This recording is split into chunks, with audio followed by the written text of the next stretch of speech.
শুরু হয়ে গেল ভাই, হসপিটালে রক্ত থাকার পর বলে রক্ত নাই। আসলে বাংলাদেশে জন্মগ্রহণ করে আমরা করছি জীবন সবচেয়ে বড় ভুল, আমাদের বাপ মা করছে ভুল। উপরে সরকার বানাইছি, আমরা সেনাবাহিনীর হাতে সরকার দিছি, তারা বাংলাদেশের বালের উন্নয়ন করতে পারে না।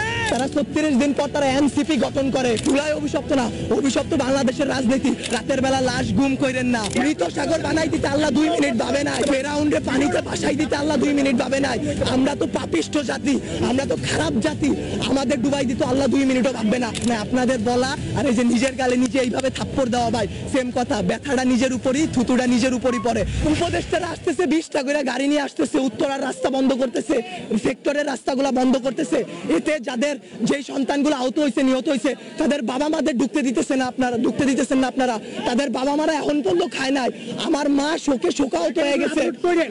আমরা 2 ভাই আসছি, আমাদের বোনরা আমরা নিয়ে গেছি। আমার এক বন্ধুর হাতের এইখান থেকে এই পর্যন্ত ওর ডান হাতের অবস্থা করুন ভাই, হাত কাইটা ফেলতে হয় কিনা সেটাই বোঝা যাচ্ছে না। আমার ওই বন্ধুরই ছোট ভাই ক্লাস 7-এ পড়তো, ওর ঢাকা মেডিকেলে ভর্তি আছে ভাই। কি করব বলেন? আপনারা যে নিউজ দিতেছেন ভাই, মিনিমাম মারা গেছে 150 থেকে 200-র উপরে। আপনারা নিউজ দিতেছেন এইখানে 10 জন, ওইখানে 1 জন, এইখানে 2 জন। আসলে ভাই বলতে গেলে কি, আমরা উপদেষ্টা আনাইছি, আমরা ইউসুফের সরকার বানাইছি, আমরা সেনাবাহিনীর হাতে সরকার দিছি। গালি ভাই ওই যে চিত হয়ে স্যাপ ফেললে কার উপরে পড়ে? নিজের উপরে পড়ে। ওইরকম ভাই গালি দিলেও নিজের গায়ে খারাপ লাগে যে এক শেখ হাসিনা খুনি হাসিনারে পাঠাইছি, আরেক খুনি দলরে নিয়ে আসছি। দেশে এইসব হয়ে যায়, রাত 2টা-3টার সময় খবর আসে এইচএসসি পরীক্ষা বন্ধ। কেন ভাই আপনাদের, কেন 3টার সময় নিউজ দিতে হবে? রাতে 9টা বাজে আপনারা লাইভে যান নাই, রাতে আপনারা দেখেন নাই, দিনে আপনারা ছিলেন না। নটরডেম কলেজ এইচএসসি বন্ধ করার আগে তারা বন্ধ করে দেয়, ঢাকা কলেজ বন্ধ করে দেয়, আইডিয়াল কলেজ বন্ধ করে দেয়। আপনারা শিক্ষা উপদেষ্টা, আপনারা আইন উপদেষ্টা, আপনারা পরীক্ষা বন্ধ করেন না। আপনারা বলেন না পরীক্ষা চলমান থাকবে। কাদের নিয়ে পরীক্ষা দিবেন? আমরাই তো দেশের ভবিষ্যৎ, আমরাই তো ভবিষ্যৎ, তাই না? যারা মারা গেছে তারা আমাদের থেকে আরো ভালো ছিল, তারা আরো কিছু করতে পারতো। আপনারা আমাদের কথা ভাবতেছেন না, আপনারা ভাবতেছেন আপনাদের কথা। আপনাদের এইসব বলা আমার গলাটা ভাঙা ফেলা ভাই, 2টা সেম কাজ। তার কারণ কি, আপনারা কোনো নিউজই দিবেন না, সব কাটকুট করে ফেলবেন আপনারা। যদি ভাই আপনারাও ভাই কোরআনকে সাক্ষী রেখে, আপনারাও মুসলমান, আপনাদেরও ধর্ম আছে, মুসলমান না হইলে আপনারা আপনাদের আল্লাহর উপর ভরসা করুন। আল্লাহ ছাড় দেয়, ছাইরা দিবে না। আজকে যেই বাচ্চাগুলো মারা গেছে তাদের বাপ মারা এখনো খায় নাই, তারা ভবিষ্যতে কোন দিন খাইতে পারবে তারা জানে না। তাদের অভিশাপ যদি ভাই আপনাদের উপর লাগে, সাংবাদিক সমিতি কেন, সম্পূর্ণ বাংলাদেশ লইরা উঠবে। আল্লাহর বিচার আপনারা দেখছেন। মৃত সাগর বানাই দিতে আল্লাহ 2 মিনিট ভাবে নাই, ফেরাউন্ডে পানিতে ভাসাই দিতে আল্লাহ 2 মিনিট ভাবে নাই। আমরা তো পাপিষ্ঠ জাতি, আমরা তো খারাপ জাতি, আমাদের ডুবাই দিতে আল্লাহ 2 মিনিটও ভাববে না। বাংলাদেশের রাজনীতি ভাই, আপনারা বলতে পারেন জুলাই অভিশপ্ত মাস, গত বছর এত মানুষ মারা গেল, আজকে এত মানুষ মারা গেল, জুলাই অভিশপ্ত না, অভিশপ্ত বাংলাদেশের রাজনীতি। বাংলাদেশে আওয়ামী লীগ বলেন, বাংলাদেশের জামাত বলেন, বাংলাদেশে কোন রাজনৈতিক দলই ভাই ভালো না। সবাই তলে তলে নোট ছাপে। এইটা কেন জনবসতির উপর দিয়ে চালানো হবে? বাংলাদেশের সমুদ্র বন্দর গুলা নাই, সমুদ্র পথ নাই, পার্বত্য অঞ্চল নাই, যেখানে ঘনবসতি কম, সেইখানে যদি এই প্রচেষ্টাটা চালানো হইতো তাইলে কি এতগুলা সমস্যা হইতো, এতগুলা বাচ্চা জীবন যাইতো? আপনারা বাচ্চাদের জীবন নিয়ে তো খেলা করতেছেন, আমাদের জীবনগুলা ভাই হুমকির মুখে ফালাই দিতেছেন। আপনারা বলতেছেন আমাদের দাবিগুলা মাইনা নিবেন। আমি মিরপুর থেকে চলে আসছি, এইখান দিয়ে আপনারা বলেন সকাল থেকে কয়টা প্লেন উইরা গেছে। এইগুলা যে সামনে ধ্বংস হবে না, অ্যাক্সিডেন্ট হবে না, এটার গ্যারান্টি কি আপনারা উপদেষ্টা কেউ দিতে পারবেন? ভাই আপনারা কেউ কোনো কিছু পারবেন না। আমরা জানমালের কোনো দায়ভার নিতে পারবো না। উপদেষ্টারা বলে আমরা এইসব কিছু জানি না। তারা জানবে কিভাবে? তারা জুলাই আন্দোলনে ছাত্রদের পক্ষে ছিল, ছাত্ররা তাদের হইয়া লড়াই করছে শেখ হাসিনার বিরুদ্ধে। জুলাই আন্দোলনে তারা হচ্ছে 36 দিনের রাজনীতিবিদ। তারা 36 দিন পর তারা এনসিপি গঠন করে, তারা জামাত বের হয়ে আসে, তারা এরে মারে, ওরে মারে, তারা নির্বাচন চায়, তারা এই করে, তারা সেই করে, তারা বাংলাদেশের বালের উন্নয়ন করতে পারে না। আমরা মুখের ভাষা খারাপ কোনো কষ্ট ছাড়া করি না। আসলে বলতে গেলে কি, তারা দুনিয়ার তাদের মতো সিরা রাজনৈতিক দল আসলে বাংলাদেশে জন্মগ্রহণ করে আমরা করছি জীবন সবচেয়ে বড় ভুল, আমাদের বাপ মা করছে ভুল যে তারা এই দেশে আমাদের বড় করতেছে।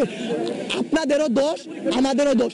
আপনারা যদি আপনাদের বসদের সাথে এটা নিয়ে লড়াই করতেন যে এতগুলো বাচ্চা, কালকে কি আপনার বাচ্চা স্কুলে পড়বে না, অন্য স্কুলে পড়বে না? আপনাদের সন্তানরা কি ভাই স্কুলে যাবে না, কলেজে যাবে না, মাদ্রাসায় যাবে না? তাদের সাথে কি এরকম গ্যাঞ্জাম হইতে পারে না, এরকম অ্যাক্সিডেন্ট হইতে পারে না? আপনারা যদি এটা নিয়ে লড়াই না করেন আমরা একারা কিছু করতে পারবো না। আমরা আমাদের দিক দিয়ে সর্বোচ্চ চেষ্টা করতেছি। একটা দিন ভাই না ঘুমায় না খেয়ে, গলার অবস্থা শুনে বুঝতে পারতেছেন কি পরিমাণ কষ্ট করছি।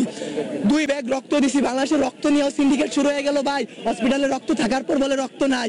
ভাই এসব কি ভাই? বয়স 18 নিচে রক্ত দেওয়া যায় না? অনেক ছেলে পেলেরা তারপরেও রক্ত দিছে তার ভাই তার বোনদের জন্য। কিন্তু বাংলাদেশের রক্তের সিন্ডিকেট করে যে হ্যাঁ নেগেটিভ রক্ত কম বুঝলাম, কিন্তু যারা দিতেছে ভাই তারা 2 ব্যাগ 1 ব্যাগ 3 ব্যাগ করে দিয়ে যাইতেছে, কিন্তু আপনারা তাও রক্ত দিতে পারতেছেন না। আপনারা গিয়ে রাজনৈতিক দল নিয়ে এইটা করতেছেন ওইটা করতেছেন। বাংলাদেশের রাজনীতি নিয়ে যে বলবো ভাই, এখন বলবো কালকে হয়তো আমার বাবা মা আমারে খুঁজে পাবে না, কালকে পাবে না, পরশুদিন পাবে না। জুলাই আন্দোলনে অনেক দেখে আসছি ভাই, এইরকম করে আসলে লাভ নাই। আপনাদের বলা আর এই যে নিজের গালে নিজে এইভাবে থাপ্পড় দেওয়া ভাই সেম কথা। ব্যথাটা নিজের উপরই, থুতুটা নিজের উপরই পড়ে। বাংলাদেশের রাজনীতির দিক বাদ দেন ভাই, সত্যের পথে চলেন। আল্লাহ আছে, আল্লাহ কিন্তু ভাই বিচার করবে। ভাইবা নিয়েন না যে আল্লাহ ছাইরা দিবে। যেই বিচার ভাই আমরা করতে পারবো না, আপনারা পারবেন না, সেই বিচার আল্লাহ আপনাদের উপর করবে ভাই। আর কিছু বলার নাই। একদিন না একদিন ভাই এই বিচার আপনারা পাবেন। এতগুলা বাচ্চার জীবন নিয়ে খেলাধুলা করেন না ভাই। আপনাদেরকে আরো বলতেছি, সত্য নিউজগুলো সবার সামনে আনেন। রাতের বেলা লাশ গুম করেন না। এই স্কুলের শিক্ষকদের উপর হাত তোলা হয়েছে। একটা শিক্ষক কি পিতামাতার পর আল্লাহ বলছে সবচেয়ে গুরুত্বপূর্ণ, সবচেয়ে মর্যাদাবান স্থান একজন শিক্ষকের। সেই শিক্ষকের গায়ে সেনাবাহিনীর হাত তুলে, সেই শিক্ষকের গায়ে হাত তোলার পরও আপনারা ভাই নিউজ করতে পারলেন না। কি করবেন? একজন শিক্ষক মারা গেছে শুধু মাইলস্টোনে, একটা তো ভাই ভাইরাল হয়েছে। এর কারণে একটা যেই রকম যতগুলা বাচ্চা মারা গেছে সেইগুলা দিতে পারতেছেন না। শিক্ষক মারা গেছে সেই সব করতে পারতেছেন না। শিক্ষকদের গায়ে হাত তোলা হয়েছে সেইটা করতে পারতেছেন না। কিন্তু ঠিকই ভুয়া নিউজ দিয়া ভাই চ্যানেল আগায় নিয়ে যাইতেছেন ভাই। এর দায় ভাই আপনাদের উপরই লেভেলে যারা আছে তাদের, বাংলাদেশের রাজনৈতিক দলগুলা যারা আপনাদের উপর প্রেসার ক্রিয়েট করে। কিন্তু আপনারা চাইলে আপনারা তাদের বসদের বুঝাইতে পারেন, আপনারা তাদেরকে আল্লাহর ভয় দেখাইতে পারেন। মানুষ যত খারাপই হোক না কেন, আল্লাহর ভয় যদি তার মনে আসে ভাই, সে জীবনে কোনো খারাপ কাজের সাথে জড়াইতে পারবে না। আপনাদের কাছে ভাই হাত জোর করে রিকোয়েস্ট করতেছি, আমার ভাই বোন যারা মারা গেছে, যারা আমার যেসব বাবা মা রাস্তায় বসে আছে, তাদের দিকটা একটু দেখেন, তাদের জিনিসগুলো একটু বোঝেন। কোনো ভুয়া নিউজ বের করবেন না, দেশকে অস্থিতিশীল পরিবেশে নিবেন না। আপনারা আপনাদের দিক থেকে চাইলে অনেক কিছু করতে পারবেন। আপনারা প্লিজ এই জিনিসটা করুন, আল্লাহর উপর ভয় করুন। আমাদের দিকে একটু ভাই তাকান। আমরাও ভাই মানুষ, আমরা এইসব করতে পারবো না ভাই, সবকিছু আপনাদের সাহায্য ছাড়া। ভুল নিউজ দিবেন না, আবারও বলতেছি ভাই। আগে আমি 2টা প্রশ্ন করি, এই উত্তরটা আপনারা দেন পারলে। গতকালকে থেকে এই পর্যন্ত আপনারা এখানে ছিলেন, ভিডিও করছেন, অনেক চ্যানেল ছিল, ঢুকতে বাইরে তো ছিলেন। শুনেন, কথা শেষ করতে দেন, আগে প্রশ্নটা শেষ করতে দেন। কয়টা সঠিক নিউজ আপনারা দিচ্ছেন? একটাও দেন নাই। আপনারা নিউজ দিচ্ছেন এখনো ভিডিও করতেছেন, প্রথমে কাটা দিবেন। আমি কথা বলি, আপনারা মানুষ না, আজাদ আপনারা মানুষ না। আজকে সকালবেলা মাত্র 22 জন মারা গেছে। মাইলস্টোন এটা মেইন ক্যাম্পাস, সবথেকে বড় ক্যাম্পাস। এটা স্কুল, মাত্র 22 জন স্টুডেন্ট ছিল। কয়জন আহত হয়েছে আপনারা সেই কিছু দেন নাই। আপনারা কয়জন মারা গেছে সেই নিউজগুলো ভুয়া নিউজ দিতেছেন। রাতের বেলা লাশ গুম করাই দিতেছেন। 22 জন মারা গেছে, 22 জন মারা যায়নি। আপনারা কি করেন? হ্যাঁ ভিডিও করেন, ঠিক আছে, ভিডিও করার পর আপনারা আপলোড করেন, আপনারা নিজেদের মাধ্যমে রেখে দেন। আচ্ছা আমার বুঝেন, আপনারা যদি ভিডিও আপলোড না করেন আমাদের ফ্যামিলি দেখবে, আমাদের বাড়ি, আমার মায়ের, আমার সকলেটাই, আমি নাস্তাও খাইনি, আমি সকলে টাকায় তুই যা মাইলেশন যা, আমি বসছি ঢুকতে দেয় না, ঠিক আছে ভাই। আপনারা কথা বলেন, আপনারা তো কিছু ছাড়েন না, পোস্টই করেন না। আপনারা পোস্ট করেন, আপনারা করেন না ভাই। আল্লাহরে ভয় পান ভাই, আখিরাতের জবাব দেওয়া লাগবে ভাই। এই বাংলাদেশে কিচ্ছু হবে না।